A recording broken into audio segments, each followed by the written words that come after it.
Hi, Greg Ferris here again from Firearms.com and CedarRidgeRange.com. We've had a request from a couple of people to talk about something I used to do many decades ago, which was called PPC. It's Police Practical Pistol, and at that point in time, if you wanted to be competitive, you had to have a firearm that was actually competitive. So it was all revolver shooting, but you can enhance your revolver. So they wanted me to talk in this video about some of the things that I used to do gunsmithing wise to give competitors a proper PPC gun. First thing that you always wanted to do was you wanted to pull off the old Smith & Wesson barrel, or whatever manufacturer, but most of these were Smiths. You would pull off the old barrel and you would install a brand new one out to 6 inches. Now the configuration could be a full round bull barrel, or you could profile it and put slabs on it, or even taper the front, which we did. You could set it up at a specific type of crown. You could set that up in your lathe. Another thing that we did was the 11-degree forcing cone, so that your bullet would be able to actually go in smoothly without shaving going either way. You would work on setting the timing up so that your cylinder would line up with the barrel correctly for the round being fired. We would make sure there was no end shake once the cylinder was in position, so that you had a very precise shooting platform with a very precise gap between your cylinder face and your barrel. So you had exactly the pressure that you were trying to create without any variance, which would kind of harm you if you had a lot of difference in your ammo when you were shooting that 50-yard target.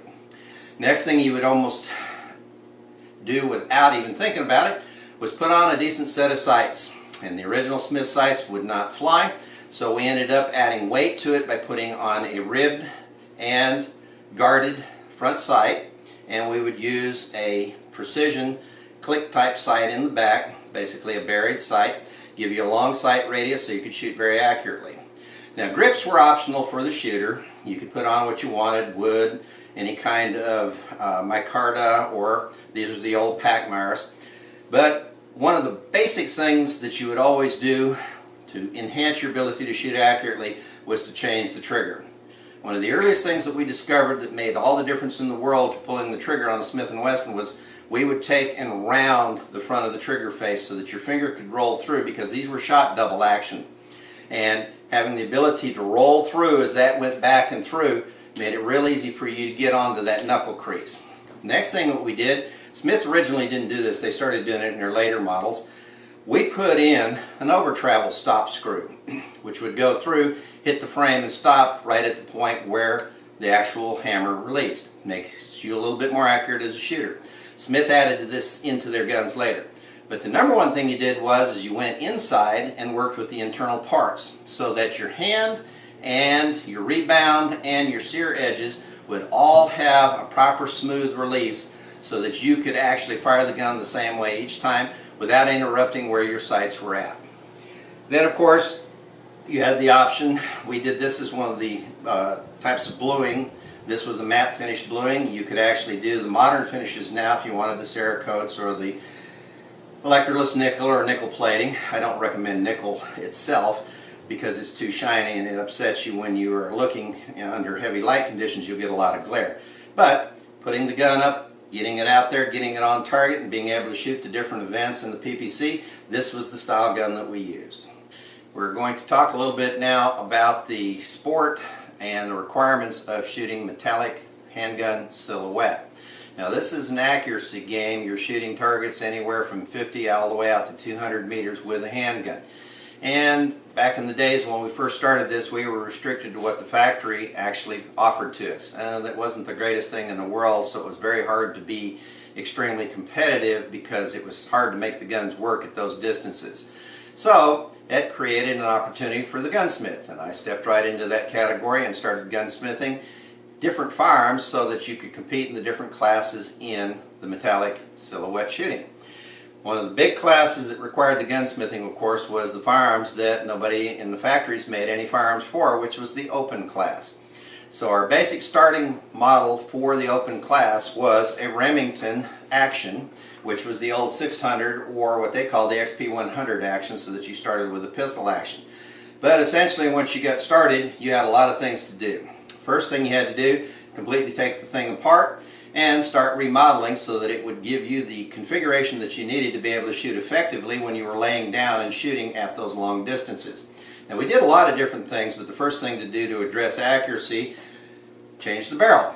Now we had to work within weight restrictions, so you can see that barrel's a little bit skinny, and there's a number of other different weight reducing options that I put into this firearm in order to make the weight to actually compete in the class.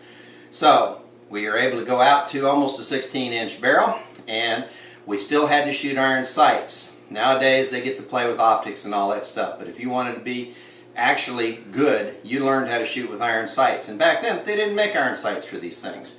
So what we had to do was we had to fabricate our own. I took a Thompson Center Contender rear sight, fabricated it, drilled and tapped, put it onto the receiver, and I actually on this sight decided to make it even more precise. Instead of using the click adjustments, this is infinitely variable in its adjustment, because what I would do is I would take a vernier caliper or a dial caliper and I would have it set in this notch here and measure across the top of the sight at the back, and I could set my sight height within a 1/2 of an inch. Made it very, very precise. You also got to choose your calibers on this, and part of your caliber choices were based on the targets.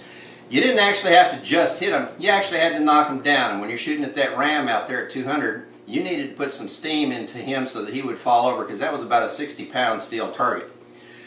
So you could get it down in recoil as low as you possibly could, but you still had to have enough energy to knock the target down.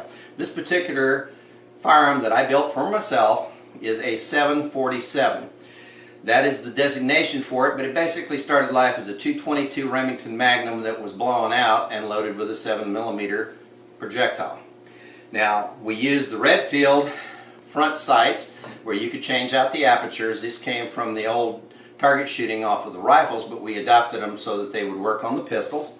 And there were a couple other features we added in here. Once again, we had to save on weight, so we had to take balsa wood and make our stocks. You know, forgive the goofy color, that was the way it was back then.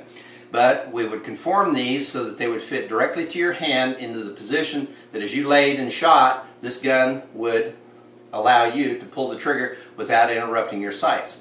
And speaking of trigger, once again, as we've mentioned in our videos, trigger is the most important thing for most people to be accurate, is to make sure that trigger does not disturb your sights. And when you're trying to keep on alignment on a target at 200 meters, you better not disturb your sights. So we did a lot of work on the triggers. We had to modify the original Remington triggers. Nowadays you can go out and buy stuff from other companies that will give you very, very good precision triggers. But we could get even the Remington triggers down into the ounces of trigger pulls, not just pounds.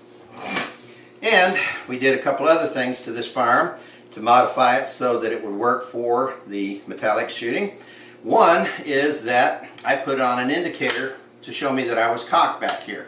This is the only time I've ever seen one of these on a Remington. Was the one that I put on here. But when it's cocked, this stays standing up and I can see from behind, and when it's fired, it's no longer there. It's just like it disappears.